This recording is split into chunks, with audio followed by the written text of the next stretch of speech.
Your expected approach time 3-4, approach button 17, the altimeter 2997.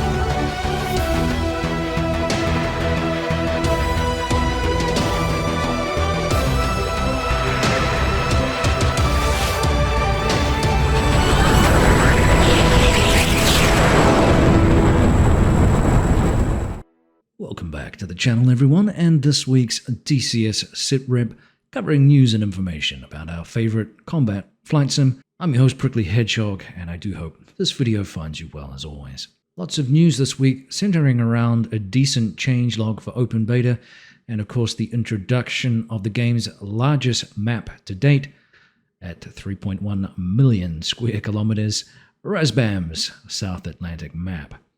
Let's start with that news, and of course many of you have already downloaded the map and begun dissecting its quality, with opinions varied about the use of satellite imagery to produce the landmasses. Both ED and the team have acknowledged that the map has undertaken a new strategy for generating terrain. Whereas all other DCS maps rely heavily on art-created ground textures combined with satellite textures, the South Atlantic map relies mostly on satellite textures, and this probably has been part of the fuss with regards to this latest map. Now, while this does result in a more realistic looking map at medium and high altitudes, of course, ground textures may appear less defined at low altitude. Of course, the team is committed to further improving the low altitude terrain textures. It's a work in progress. Now, based on comments on my own channel, this technique, as mentioned, has disappointed some players, especially the VR users, it seems, and those looking for more low-level eye candy. It is, of course, a very time-consuming issue to tidy up, and many of you have noticed the Falkland Islands themselves are a little crisper in this department, rather than the peaks and crevices on the continent and some other of the plains and interesting geographical features that the continent provides.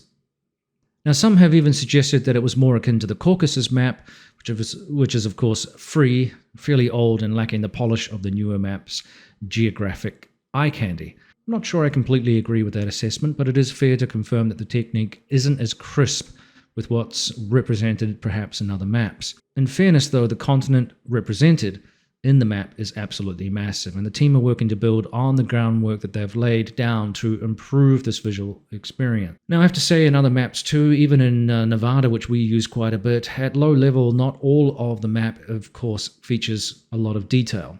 And this is done in a way because of practical reasons where processing power should be used to obviously represent the aircraft and also some more important features rather than just acres and acres of deserted area with the odd cactus or grassy bush or whatever else that might be there. So the team have advised that the development of the South Atlantic map will continue, and the team is now moving their focus from the Falklands, Malvinas Islands to mainland Argentina and Chile.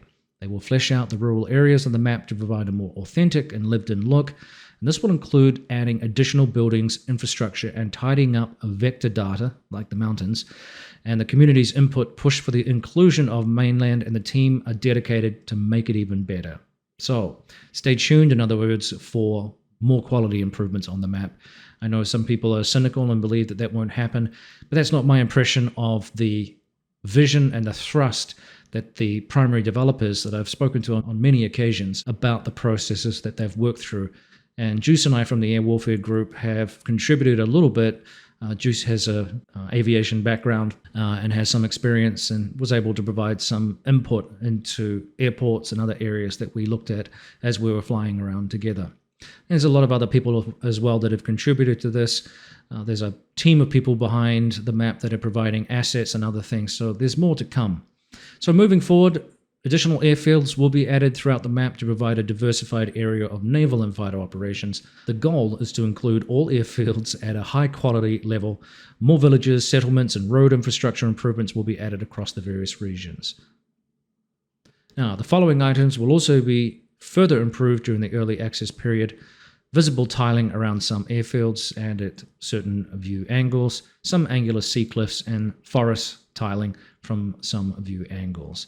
Now, I'm aware also that there are some assets, of course, that did not make it in to the map in time for the early access release, but these will be pushed into the map in another update. I believe it is on June 22nd, which is just under 2 weeks away. Did I say that? While overall the reaction has been pretty positive, several constructive criticisms were made about the technique used to generate the maps as we've described with that satellite imagery. Now, my own experiences with the map are generally very positive too, and certainly I would like to see a little more polish on the mainland. I recognize that was a huge task that Spectre and Ripper were working on together, and some of which has already been mentioned by the team as a work in progress anyway.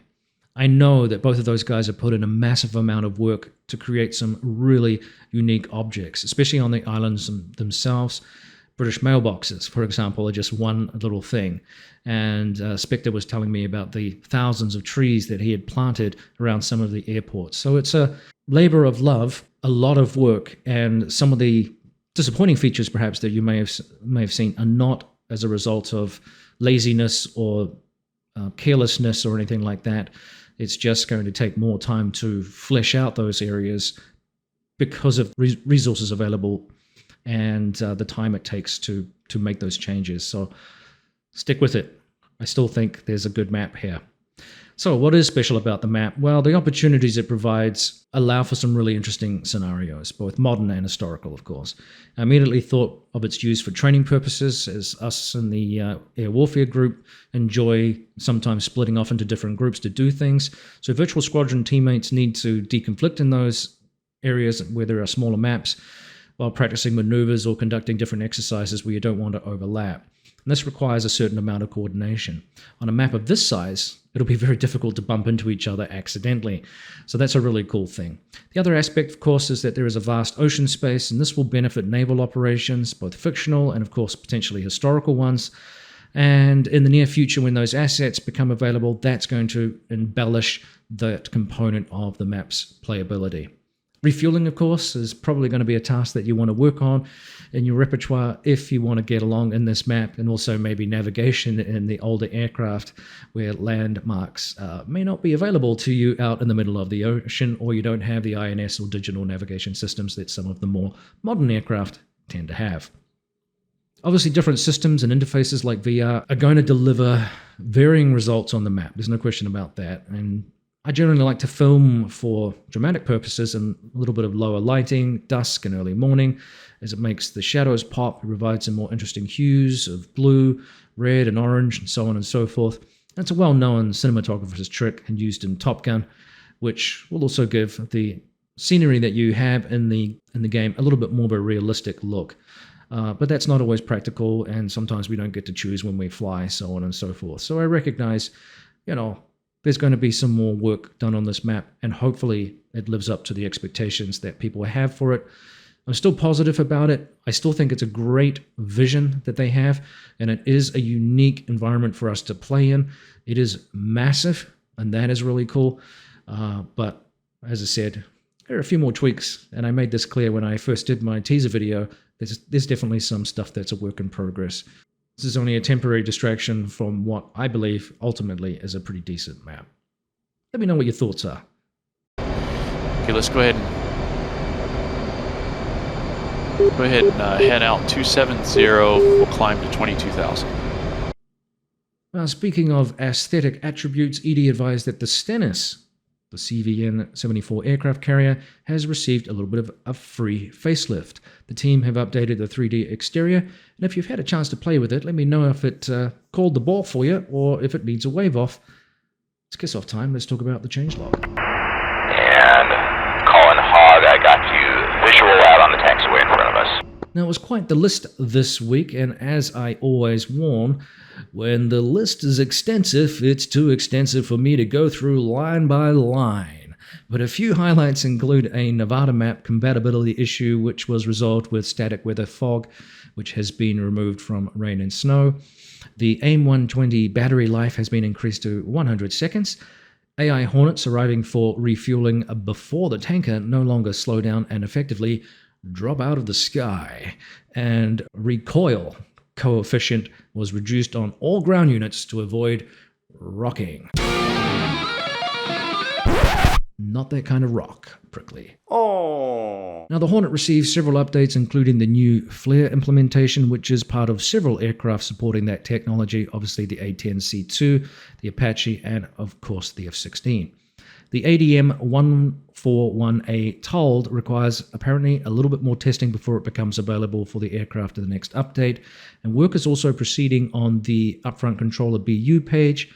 They're updating the flight model, the flight control system, and also finalizing the INS GPS alignment system. Basically, ED is focused on completing the Hornets roadmap, which will be good news for many of you who love that aircraft. It's a solid aircraft. It's easy to fly. It provides a lot of flexibility in its mission loadout, a lot of options for all sorts of activities, and it is a fun aircraft, like I said, to fly. Now, of course, as I mentioned, the Viper 2 was also receiving the FLIR fixes, and they've also added the cruise function to the DED page, as well as they have added the GBU-24AB Paveway 3 laser-guided bomb. There were numerous other fixes and minor additions, and ED advised that they have also been looking into the concerns about radar performance. They'll tackle this with a white paper explaining the performance of the jet's radar, so this will be interesting to see how this gets explained.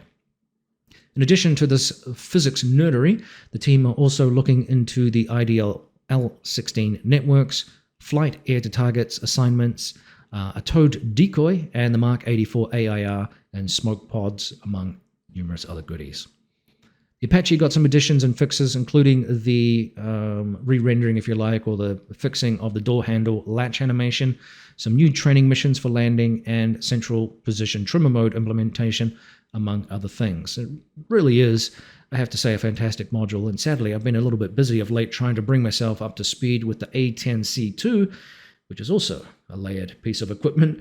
The brute force that the jet brings should not belie the degree of information able to be provided to the pilot in order to exploit this machine on the battlefield. It's got quite a lot of nuance, a lot of stuff to learn, and that's keeping me up at night right now. Obviously, the A-10 also got that FLIR upgrade too, as I mentioned.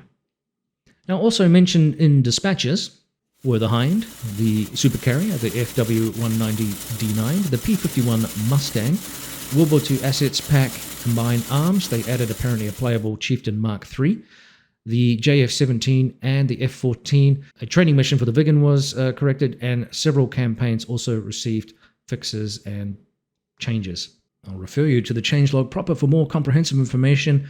As mentioned, several of those aircraft in the list received quite a few updates, such as the F-14 and the JF-17, among others, and there is a wealth of interesting information in there, as I said, just too extensive for me to go through. Well, sadly, this brings us to the end of another DCS situation report. I'll add that I have almost finished a rather interesting script for updates to third-party developers to hopefully keep you abreast of those developments in the game, so stay tuned for that. I hope to release that this weekend if everything goes according to plan, time-wise. In the interim, I hope you enjoyed this video, and don't forget to like, subscribe, share, and comment, of course. It does keep the channel chugging along. We're very, very close now to 8,000 subscribers. I'm aiming for 10,000. Obviously, a little bit of a hiccup earlier this year with things going on. So help me make that mark by hitting that subscribe button. It doesn't cost you anything. And of course, if you do want to add a little bit more in the way of thanks and support, there is the super thanks button as well. As low as the price of a cup of coffee, you too can support the channel a little bit more if you'd like to bump up that support. Of course, there's no obligation, and I don't expect it. I appreciate your support regardless, and if that is something that you don't want to do, feel free to comment in the section below and chat about the things that we have discussed today. I really appreciate it. All right, thanks again. We'll wrap it up. Carry on flying, everybody. Stay safe out there, and we'll see you next time on the DCS Situation Report. This is Prickly Hedgehog out.